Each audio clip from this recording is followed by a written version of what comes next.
Assalamualaikum sahabat Yurihan, apa kabar kalian semua? Semoga kita selalu dalam lindungannya, dimurahkan rezekinya, dipermudahkan segala urusannya. Amin Allahumma amin. Pada kesempatan kali ini, saya yang akan menemani sahabat Yurihan. Tak terasa kita sudah sampai pada bab 10 ya sahabat Yurihan. Baiklah, mari kita simak cerita pada bab 10 ini. Let's go. Ane hanya memandangi layar handphonenya sambil menghapus jejak-jejak air mata yang tak mau berhenti. Panggilan masuk dari Hafiz pun ia abaikan. Ia tak mau Hafiz mendengar suara paraunya saat ini.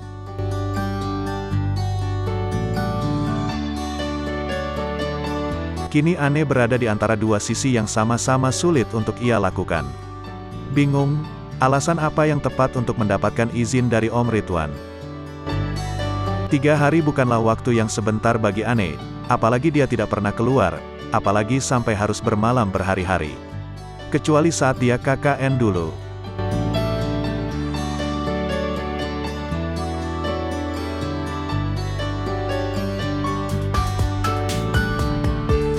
Akhirnya Hafiz hanya mengirimkan pesan melalui WA karena panggilan teleponnya tak juga dijawab oleh Ane.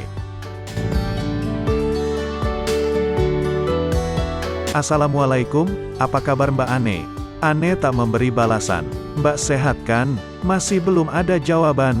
Hafiz mengirimkan satu pesan lagi kepada Ane. Maaf kalau saya sudah mengganggu waktu istirahat Mbak Ane. Wassalam. Ane masih belum membalas semua pesan-pesan Hafiz. Ane masih berusaha menenangkan dirinya sebisa mungkin.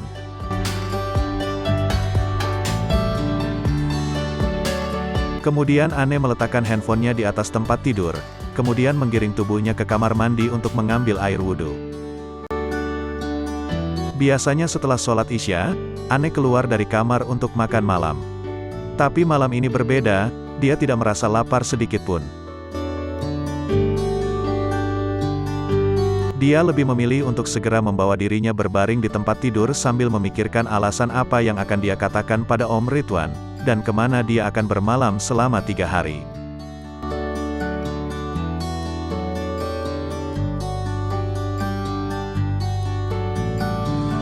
Saat Ane akan membaringkan tubuhnya, handphonenya berdering. Ane kembali mengambilnya dan melihat Nisa sedang memanggil di layar handphonenya.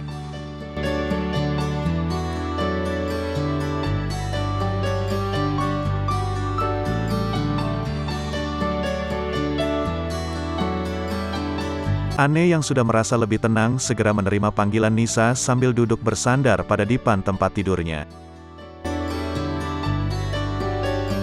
Halo Nis, Assalamualaikum, sapa Ane lembut. Waalaikumsalam, sepertinya sahabatku ini sudah lebih baik dari sebelumnya, goda Nisa. Ane pun menyunggingkan senyum di sudut bibirnya. Oh ya Ane, lusa kamu sibuk nggak? Tanya Nisa. Lusa? Sepertinya enggak. Memangnya kenapa Tanya Ane kembali. Kamu bisa bantuin aku nggak? Soalnya, aku ada proyek dari bos aku untuk membagikan buku-buku cerita Islami ke sekolah-sekolah, ya, meskipun nggak sendirian. Tapi sepertinya aku butuh anggota tambahan untuk mempercepat pengerjaannya, terang Nisa. Ane sangat bersyukur menerima kabar dari Nisa. Ane berpikir bahwa Allah sangat sayang padanya.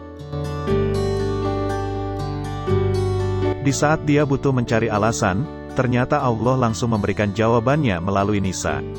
Tanpa berpikir panjang lagi Ane langsung menerima tawaran dari Nisa. Bahkan saat ini dia sangat bersemangat untuk membantu Nisa. Apalagi kegiatannya adalah kegiatan amal. Ane sangat bersyukur punya sahabat seperti Nisa yang dapat membawanya pada kebaikan.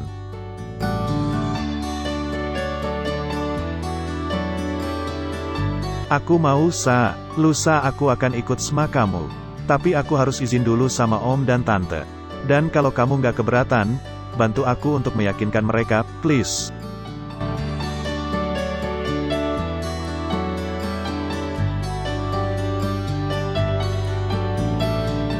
Kalau cuma masalah izin mah gampang. Besok sore aku akan langsung jemput kamu. Tapi kamu harus nginap di rumahku ya Ane. Tambah lebih bersyukur lagi Ane mendengar ucapan Nisa. Ane tidak harus pusing memikirkan alasan apa yang harus dikatakan pada om dan tantenya untuk mendapatkan izin.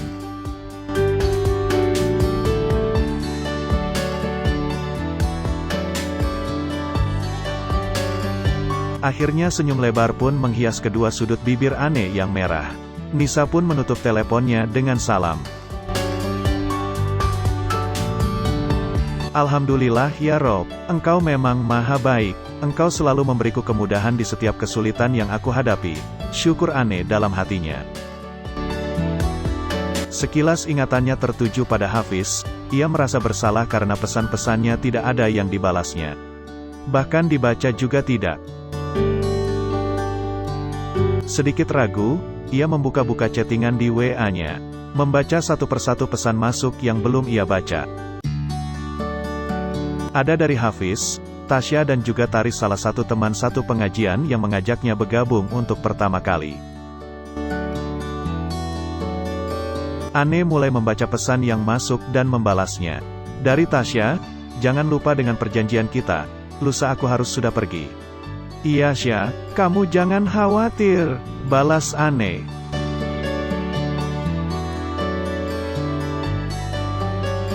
Dari Tari, Assalamualaikum Uhti.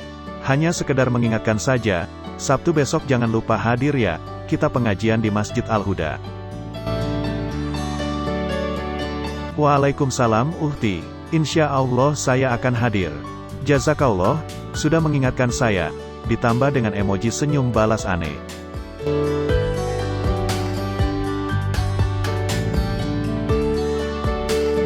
Dari Hafiz, Assalamualaikum, apa kabar Mbak Ane? Waalaikumsalam, Alhamdulillah baik Mas Hafiz. Balas Ane, Mbak sehat kan? Alhamdulillah, sehat, Mas Hafiz sendiri juga sehat kan? Maaf kalau saya sudah mengganggu waktu istirahat Mbak Ane. Wassalam, Ane hanya membalasnya dengan emoji senyum.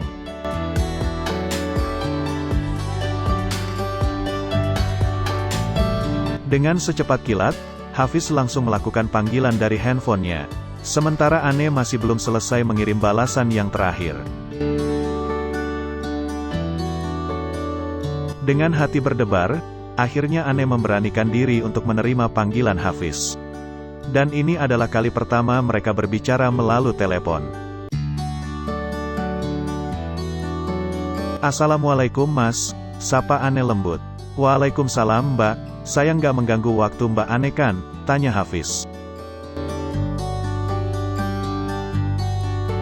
Ya, gimana ya Mas? Mau dibilang ganggu, saya memang masih pegang handphone. Dibilang enggak, juga saya belum istirahat. Hafiz tertawa mendengar jawaban Ane. Dia sedikit berbahagia, karena dengan kata lain Ane tidak menolak untuk berbicara padanya. Satu langkah yang baik pikir Hafiz. Berarti Ane memberi sinyal baik untuk Hafiz lebih dekat dengannya. Mbak, maaf nih sebelumnya, saya nelpon Mbak Ane malam-malam begini. Tapi, ada yang marah nggak ya kira-kira, selidik Hafiz.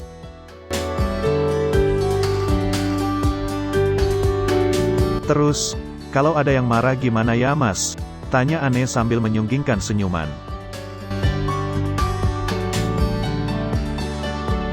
Maaf kalau begitu Mbak, tolong sampaikan salam saya pada suami Mbak Ane. Maaf bukan ingin mengganggu. Assalamualaikum, ucap Hafiz cepat-cepat mengakhiri obrolannya. Ane pun menjawab salamnya dari hati. Sebenarnya ia ingin berlama-lama mendengar suara lembut Hafiz, namun ia juga ingin segera beristirahat. Ane kembali meluruskan badannya dan menarik selimut menutupi sebagian tubuhnya, sambil memejamkan manik mata coklatnya. Ane teringat ucapannya dulu saat Hafiz menanyakan hal yang sama, namun Ane nyeplos dengan jawaban tidak. Tapi kenapa Hafiz tidak mengingatnya saat ini? Ane kembali mengukir senyum dengan mata terpejam sambil membaca doa sebelum tidur. Keesokan paginya, Tasya tampak sibuk menyiapkan pakaian yang akan dibawanya sore nanti. Sementara Anne tetap dengan rutinitasnya di pagi hari. Meskipun Mbak Sari selalu melarang Anne membantunya, Anne tak pernah menghiraukannya. Dia tetap saja dengan pekerjaan-pekerjaannya. "Neng, biar Mbak Sari saja. Neng selalu saja membantu Mbak, sementara yang mendapat gaji bukan Neng," protes Mbak Sari pada Anne.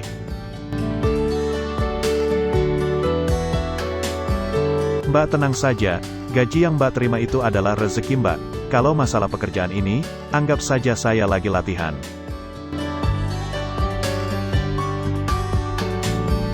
"Supaya kelak saya dapat mengurus rumah tangga saya dengan baik Mbak," sahut Anne sambil mencuci piring. "Insya Allah Mbak, semoga Mbak Anne mendapatkan jodoh yang baik, penyayang dan bertanggung jawab dunia akhirat. Amin." "Amin, ya Allah. Makasih doanya ya Mbak, semoga diijabah Allah," ucap Anne. Mbak Sari tersenyum sambil terus mengaduk masakan yang masih dikuali.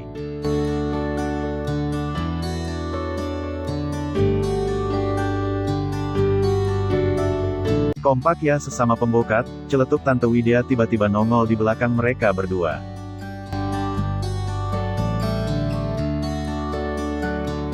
Keduanya pun saling berpandangan, keduanya terlihat sedih. Namun Anne tidak terlalu ambil pusing dengan kata-kata tantenya. Bukan Tante Widya namanya, jika dia berbicara dengan santun dan baik, tidak menyakitkan hati orang lain. Anne hafal betul sifat tantenya. Lalu Tante Widya memanggil Anne ketus, "Anne, sini kamu." Anne pun bergerak membawa tubuhnya mendekati Tante Widya. "Kamu tahu apa rencana Tasya kan?" tanya Tante Widya setengah berbisik di telinga Anne dengan suara parau. Anne pun mengangguk. "Bagus, pokoknya saya tidak mau dia batal ikut ajang lomba kali ini hanya gara-gara kamu. Ngerti?" tekan Tante Widya. "Baik Tante," sahut Anne singkat tanpa senyum. Anne kembali membantu Mbak Sari menyiapkan hidangan di meja makan. Kini semuanya sudah berkumpul di meja makan. Anne masih menuangkan minuman di gelas mereka masing-masing. "Om, sore ini Anne izin nginap di rumah Nisa ya. Karena 3 hari ke depan, Anne ada kegiatan ke sekolah-sekolah untuk membagikan buku-buku bacaan Islami," pamit Anne. "Tasya ikut kan?" tanya Om Ridwan. "Oh, tentu dong Pak, Tasya pasti ikut." "Iya kan Syah?" sahut Tante Widya secepat kilat. Tasya pun mengangguk sempurna. "Bagus juga akting si Anne," batin Tasya dengan senyum bahagia. Namun jauh di lubuk hati Anne, dia merasa sangat sakit dan sedih harus membohongi omnya. "Maafin Anne Om." Akhirnya rencana Tasya dan Tante Widya sejauh ini berjalan sesuai rencana.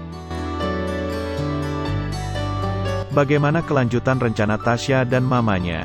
Apakah akan berjalan mulus sesuai rencana dan cita-cita mereka? Nantikan kelanjutan ceritanya pada bab selanjutnya di Yurihan Author Channel. Terima kasih sudah menonton. Jangan lupa subscribe, like, komen, dan share. Sampai jumpa. Assalamualaikum.